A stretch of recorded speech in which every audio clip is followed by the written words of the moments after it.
of the operation is their daughter, Tinley, who is 2.5 years old. Cole ranches full-time.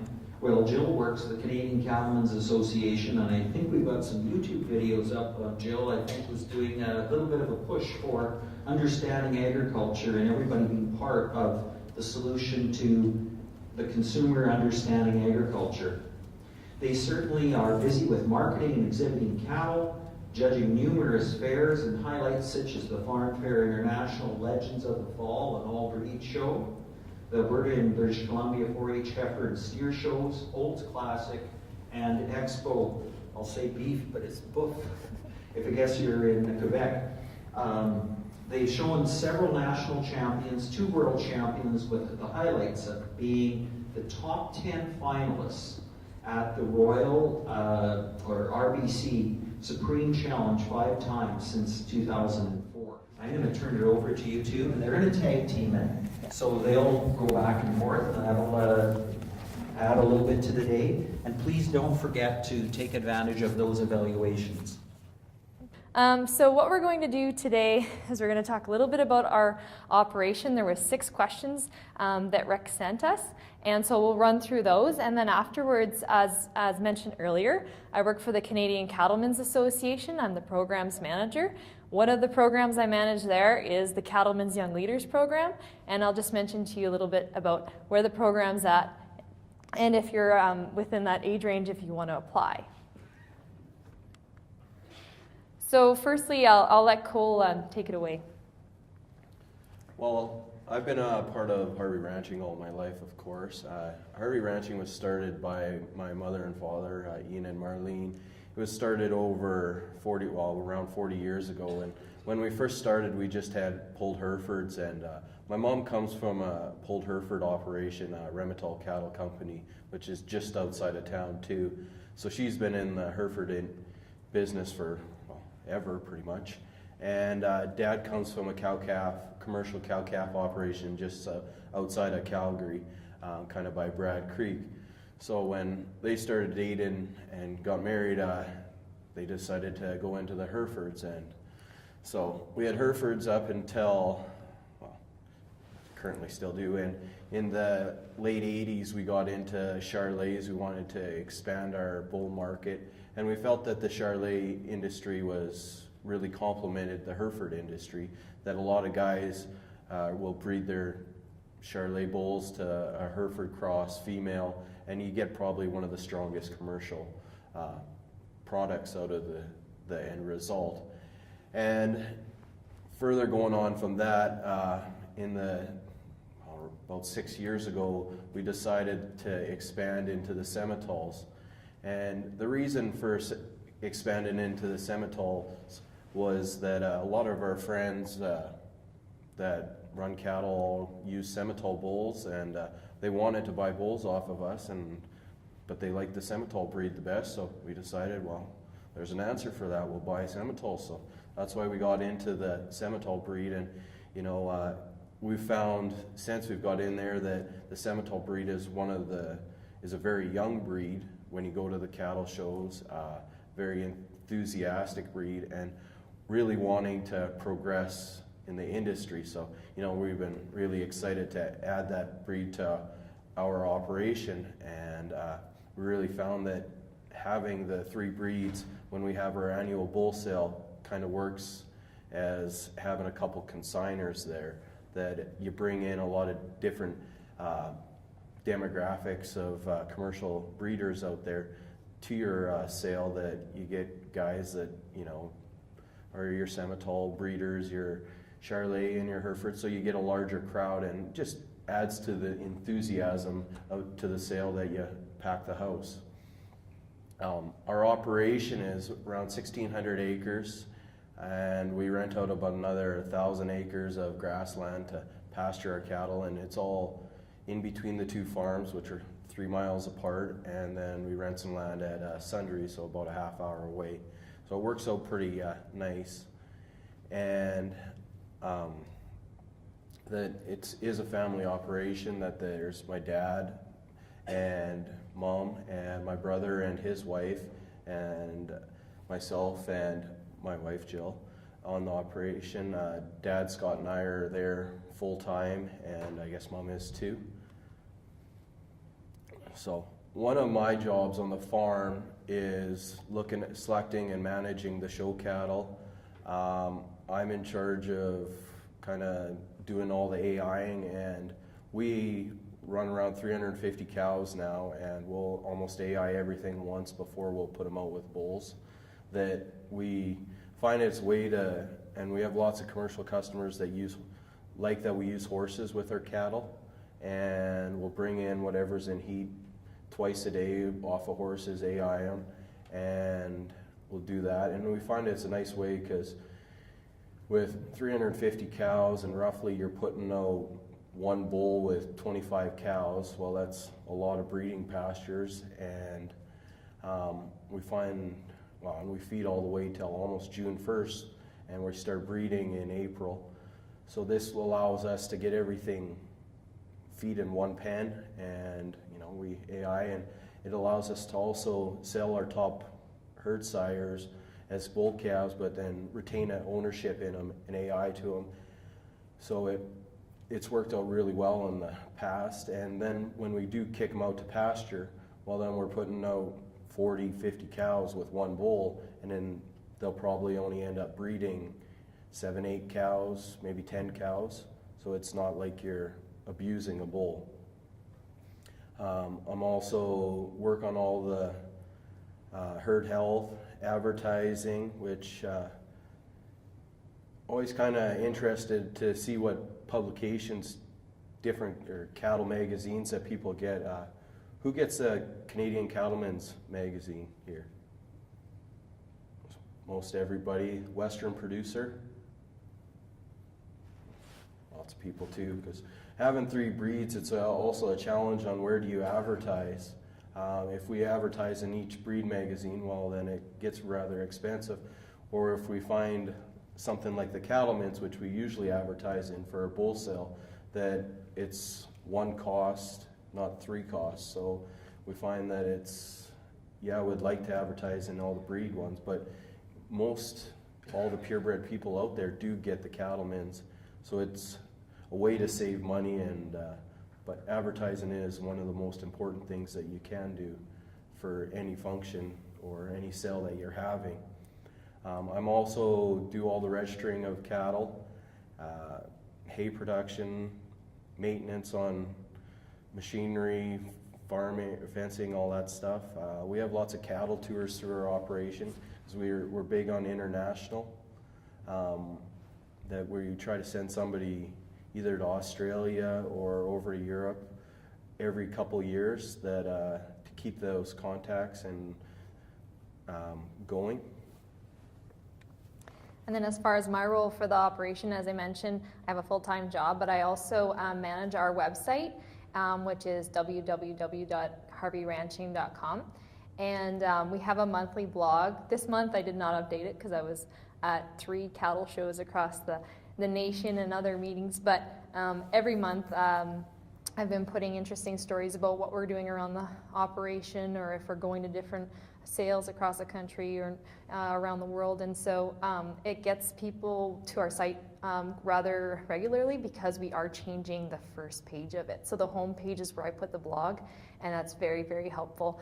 So right now, if you go to our website, we actually have our results from our fall female sale and who bought what, our top sellers. Also, just help with the bulls and female sales, and then of course I'm really big on the show and sale cattle preparation. I really enjoy working with the cattle as well.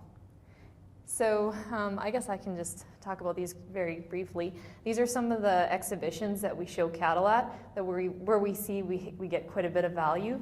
So Canadian Western Agribition was just a week ago. We exhibited there. We actually had 9 Herefords and 2 Simmentals, and did quite well, and found that that's a great place where we can market our cattle, visit with our fellow breeders, but also look at their genetics.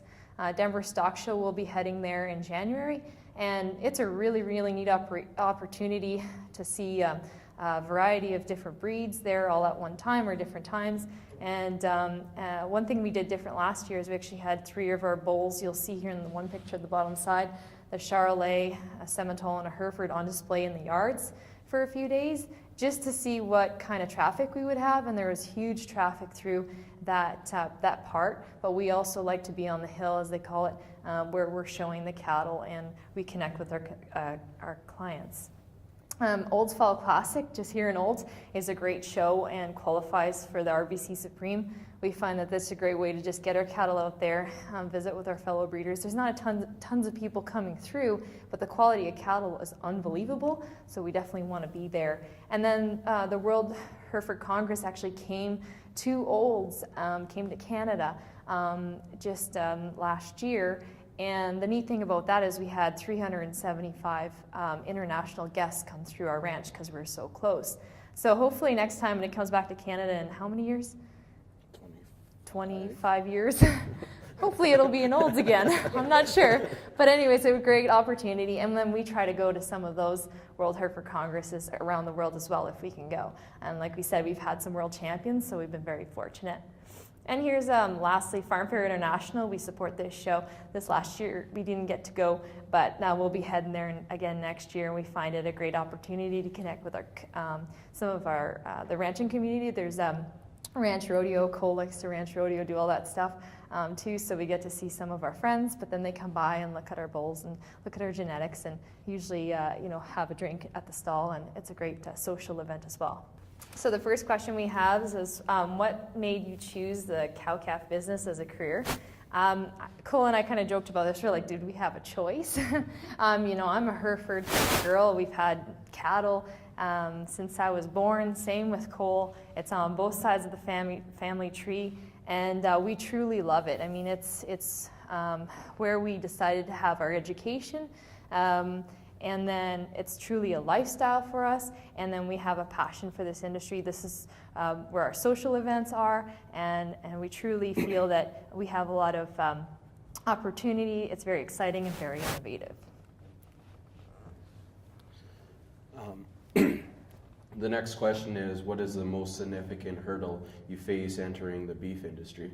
Well, of course, there's the risk and the reward, that the ups and downs of the industry when you go up there, that you're not always going to get the greatest price for your animals, that it's a lot of hard work, and that it's one of the most dedicated industries to be in. That if I worked at the oil field, well, I'm not working every single day of the week. Where if you're at a farm, you're on call all the time. Every single day you're needed there. And it's not a cheap industry to get into. So fortunately, I'm going into a family operation that allows me to not have to purchase a tractor, a farm. That I'm coming in there pretty much with a very low mortgage to get in there. And but the hurdle is, it's not always easy farming with your family. That everybody has differences in the family. But you have to accept that everybody's different. And you might be mad at them for something, but if you hold a grudge, your farm's not going to go anywhere. So you have to get over that and just realize that it's they're different. That's a big thing that you gotta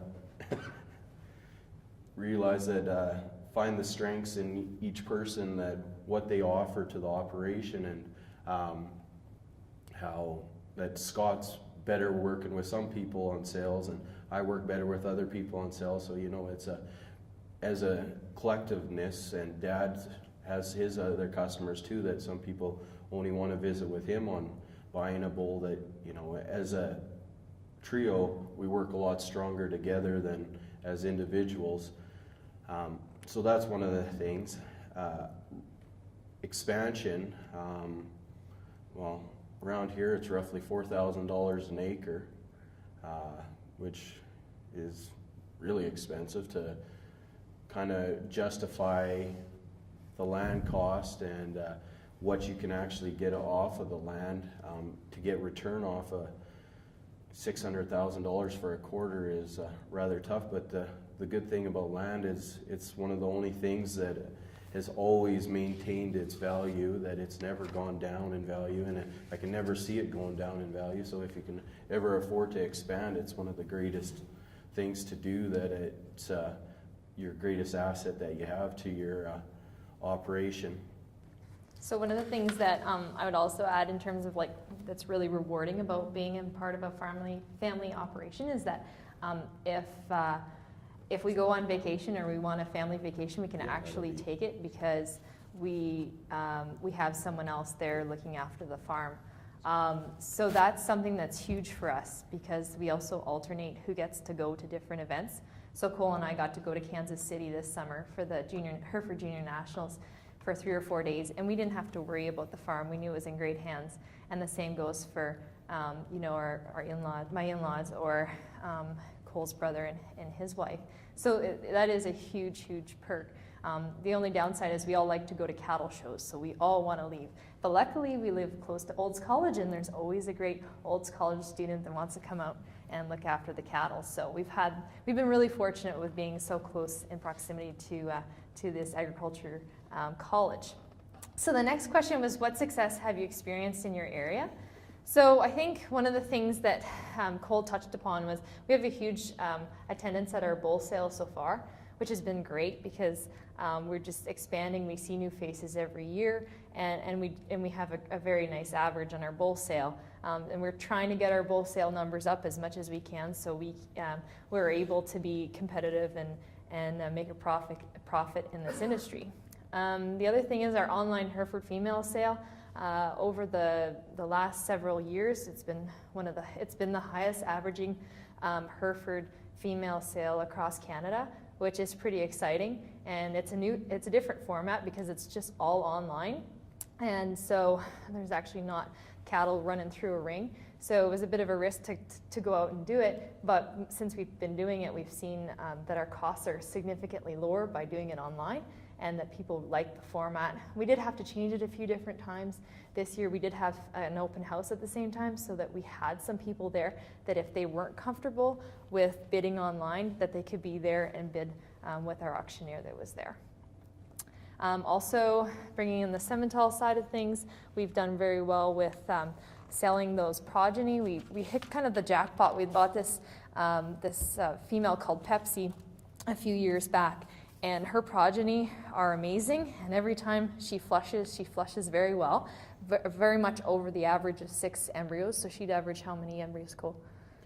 15 embryos or so, and every calf is excellent. So we've been able to sell those progeny. They're very popular. One of her calves, her first calf, was named Wallbanger, and he sold for $45,000. And just this last year, his offspring sold across Canada and averaged around $20-some thousand. And one of the calves sold for $190,000 in Saskatchewan for the Lipke family. So that was very impressive. So we've been pretty excited that our customers are seeing success with some of our genetics. And then we just built a new calving barn. We're still working on that.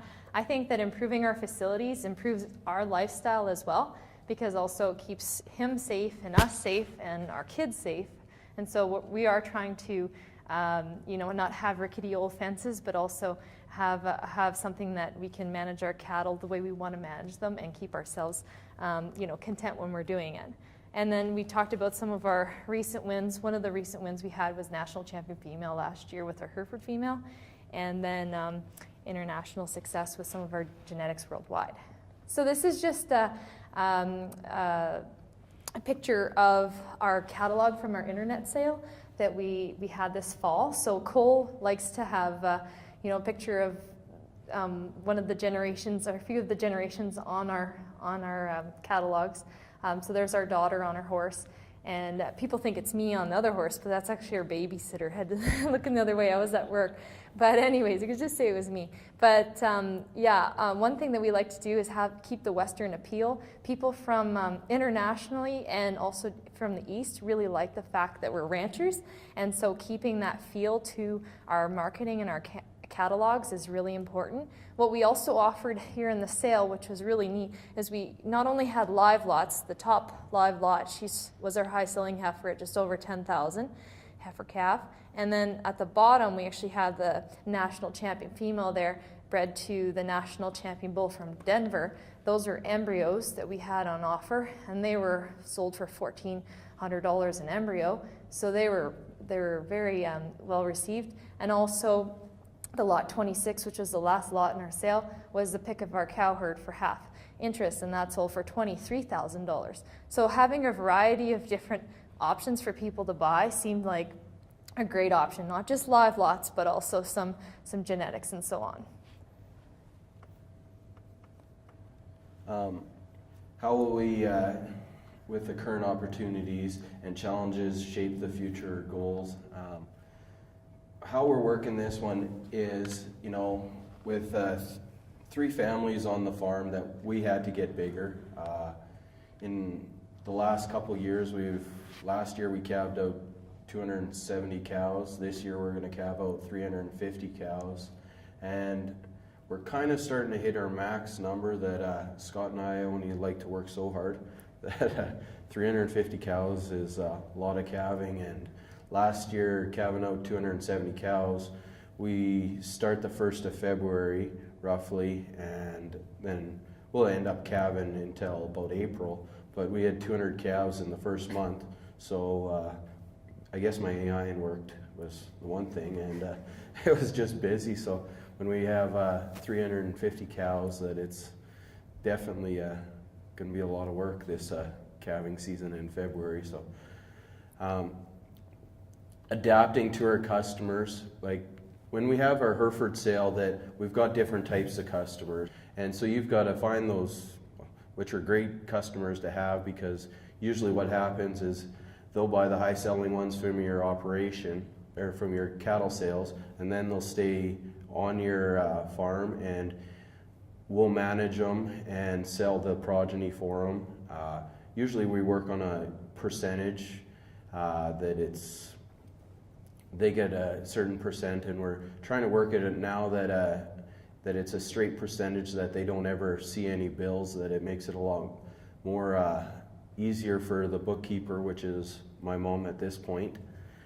And so that's how we're changing our partnership. And moving to an internet sale, well, there's an Ontario run for Charlotte, or for Herefords, a Saskatchewan run, and there's not a lot of real active polled Hereford breeders in Alberta that have production sales, production female sales.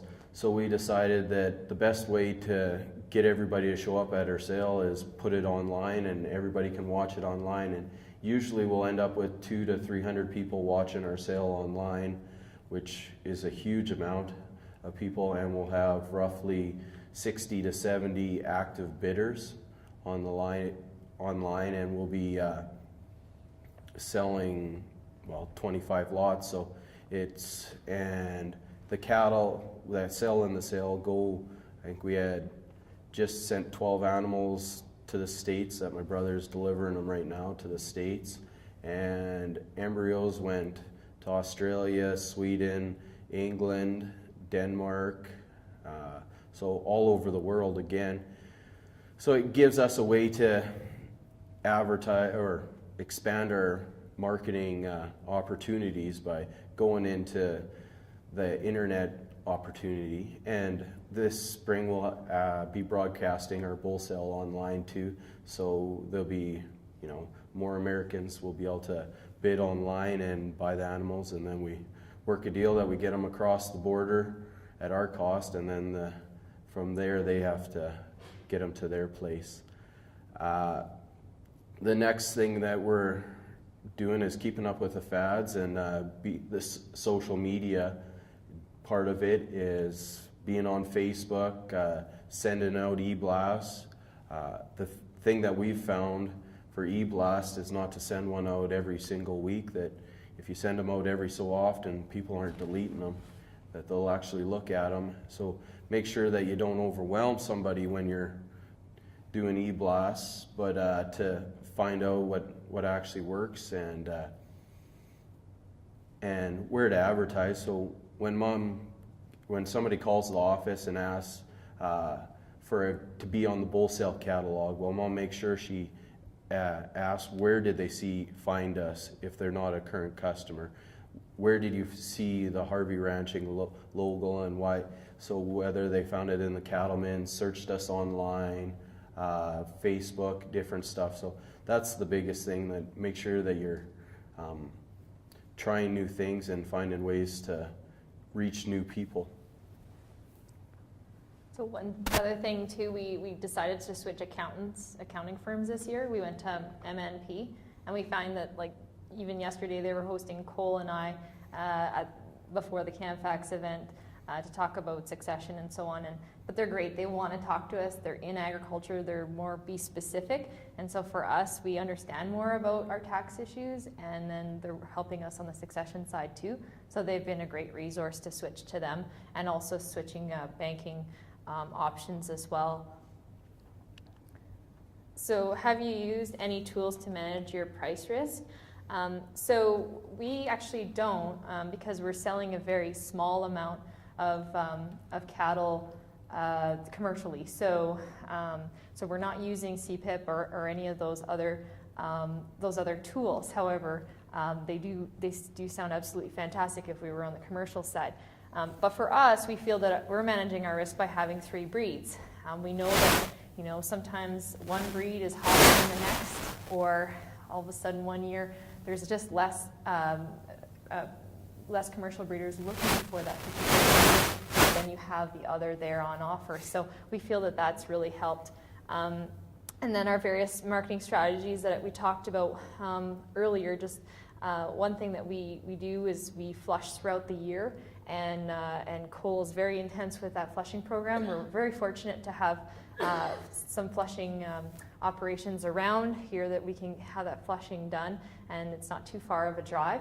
But that's something that we used to maybe flush like 5 cows a year 10 years ago, and now we flush like 30 cows a year. So that's a huge business for us. And at our fall sale, our female sale, our embryos average $1,100. So if you have 30 embryos, quite a bit of chunk of change. So that really helps our business as well. And then I used to work for Cargill Animal Nutrition when I got out of Olds College, and I worked for them for 4 or 5 years. And I convinced the boys, finally, I think it was me that helped convince them that we needed to get a silage wagon and start silaging. And truly, it has been a game changer for us. I think in terms of time, quality of feeds stuff for the year, and just keeping that quality throughout for our cows has been absolutely fantastic. And also, we tend to get hail every year, so at least you have something salvageable if you do get hail. And we also believe in having a strong mineral program, vaccination protocol, and we have intense herd and pasture management as well.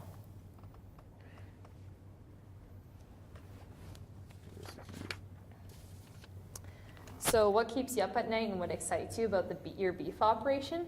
I think one thing that keeps us up at night is maybe some of the things that Anne alluded to earlier.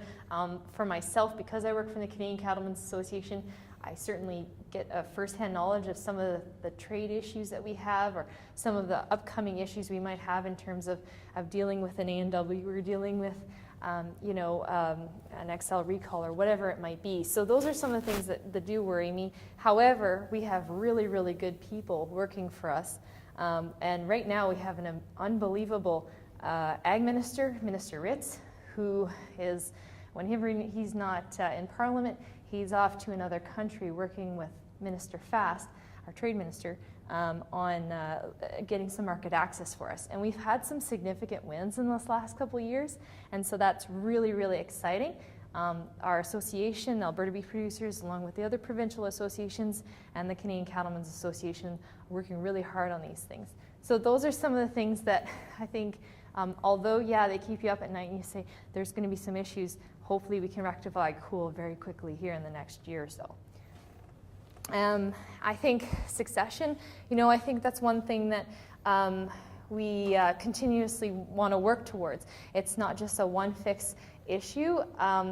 One thing I would suggest to the young ladies in the room, that if you're moving on to your husband's operation, or even if the young men are moving on to their wife's operation, to consider a few things before you do that. If you're very involved in your operation before you make that move, you really have to set some expectations with your spouse beforehand, because you might have been really used to calling the shots on your operation, breeding decisions, the way your pens are set up and all those different things. But then when you move and integrate into that operation, you might not have that same level of ability to do those things. So one of the things that I've really learned along the way is that Cole and I kind of made a couple deals before we got married, and we said, you know, I'm going to keep these things, you're going to do this, and we're going to be all good, right? And so that seemed really good for a few years, and then we discovered that things change. And just because he and I had an understanding of what things would look like doesn't mean that the rest of the family totally got that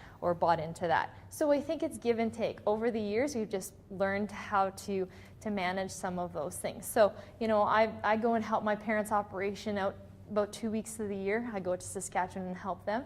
And I also have a few of my own cattle on our operation, and that brings me quite a bit of joy. And that's something that, you know, I don't want to diverge from Harvey Ranching, but having a few of my own cattle are great. The cool thing was one of the first female Cole and I bought together, which both has my parents' prefix and Cole's family's prefix, Harvey OVHF, was the national champion female last year. Her grandmother we bought here at a sale in Olds many years ago. So, you know, coming together is really important. Of course, the other thing is on-farm safety is something that keeps me up at night. There are 80 farm-related deaths a year, and so we always want to make sure that that you know, you're taking care, because that's one thing that worries me for sure. And lastly, in terms of the things that excite us about the business, riding a horse through a field and looking at a new calf crop is probably one of the most exciting things we can have. And then judging shows and you know, raising our kids in a business that's really a great business to be in. Here are a few pictures. On the far left side, there's a picture of me presenting the Canada Award in Australia a few years back. It was the 4th year in a row Harvey had presented that award, so it was really cool to go down there, and there was like Charolais, one generation from our breeding that we're exhibiting in the show. And so then there's a picture of me drinking out of a cup. And that's actually from this female down here that we won national champion with last year. We like to have fun when we go to cattle shows. That's one of the things. If you're going to be in the beef business and you're going to work hard, you got to play hard a little bit too. So that's really fun. And there's Cole in the back. And then there's Cole and I judging actually the Metcalf 4-H beef show, which is back in Ontario, which is where I used to show my 4-H steers, which is on my bucket list to judge. So that was pretty fun. And then down at the bottom, just judging a junior show. Of course, youth is near and dear to my heart. And then in the bottom here, that's a year where we had 5 or 6 different nations working for us at Agribition. Some of the other things that we do for fun in the spring is branding. A lot of our customers still brand the cattle, so the upside is we know how to rope, and we do a lot of team roping. And so we'll go to a lot of different brandings in the spring and do the roping for our customers. So it's a way for us to give back to them, go rope for them, but it's also something that we really like doing. And we also do a cattle drive every year that we move all the cattle from, I guess where our bull sale's at, over to back to my place there where all the calving's done at. So we have cattle drive, which I think we'll do that in December in a couple weeks. But yeah, I guess any questions about the operation, and then Jill will talk about CYL.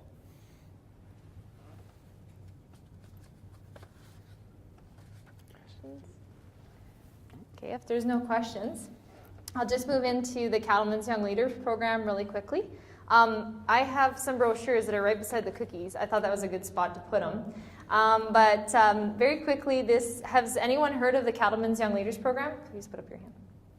Okay, so there are some that have, but there's some that haven't. So if you know of a neighbor, son, daughter, relative, or if yourself you might be interested, this is a really neat program. It is the premier mentorship program in the beef industry and maybe across all industries in Canada.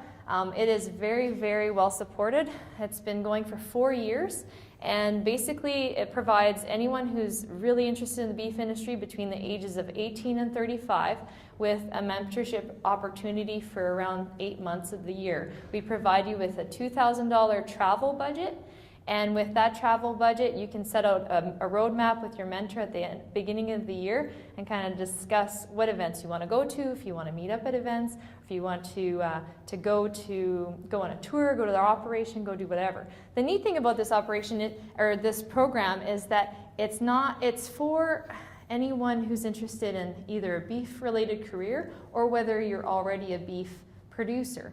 So what we do is we have selections that take place. Right now registrations are open from November 1st to January 15th. From there, 24 semifinalists will come to Calgary, and for a couple days we'll have great guest speakers, et cetera, and then we'll have selections, and 16 will come out of that. From that, those 16 will have a phone call interview with the mentor selection panel, and they will talk to you and say, sky's the limit. Who would you love to be mentored by? Or who would you love to meet, or whatever. And you might not have an idea, you might already have an idea of who you'd like as a mentor, but we have an unbelievable list of mentors that we've had in the past. So this is just an example of our first year.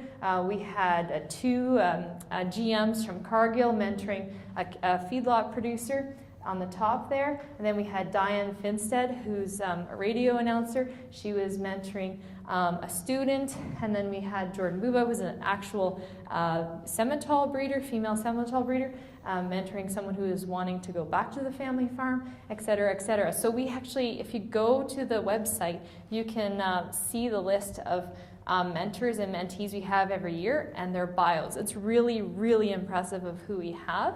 And some of the other neat things that we do throughout that time frame, and then after you become a graduate of the program, is that we provide you with any opportunity to throw in your hat to compete to go to international events as well. Some of the events that we go to are the ILC during the Denver National Stock Show, so you'll have the opportunity to be down there for 3 or 4 days. We had a group go to Australia this last year for the Five Nations Beef Alliance, and we also had a trip to Wyoming, and then the National Cattlemen's Beef Association meeting here. It's going to be in Nashville coming up in February. So there's some great international trips, amazing networking, great group of people. This is actually one of our graduates from this last year. She's actually one of the first female order buyers for Cargill. So she started the program CYL with us when she just started with Cargill, and we're very proud of her as well. And this is another young man who's actually a rancher from southern Alberta who had a great mentorship, and then he was featured on Canada Beef's material whenever we use quite a few of our Cattlemen's Young Leaders as poster childs for the beef industry, so you become kind of advocates for our industry. So if you want to grab a brochure, if you have any questions, applications are open. They're online, they're really easy to fill out, and last year we had 70 applicants across the country. We had a few from Olds, so we're hoping we'll get some more. If you have any questions, just give me a shout. Are you accepting 70 or something like that? Yeah, anything. We're open to whatever. So last year we had 70. The year before we had 50 apply. And like I said, we will choose 24 of those written applications or those submitted online. And then from then we have a really neat event where we actually have roundtables and discuss different issues within the industry, whether it's succession to farm planning to financial planning to it could be coli, it could be whatever it might be. And we have 3 judges that walk around the room and listen to the conversations, and then they choose those 16 that they feel would be great for the program. And so it's an elite program, and but it's super, super exciting, and it's a big honor to be part of it. So Some of our sponsors are Alma, Cargill, UFA, MNP, FCC, New Holland, and all their representatives are at all of our events that we have. We have a fall forum. We just had one at Agribition for a couple days, so all expenses paid trip to that. And they'll be at this spring forum, and they're also looking to hire. So they're great. It's great to connect with those types of people. And Elanco, or actually Animal Health, will be sponsoring our spring forum here, where our 24 semifinalists will be competing for those 16 spots. So, any other questions? So please, I urge you to grab a brochure at the back by the cookies, and thank you very much for your time. We really appreciate it.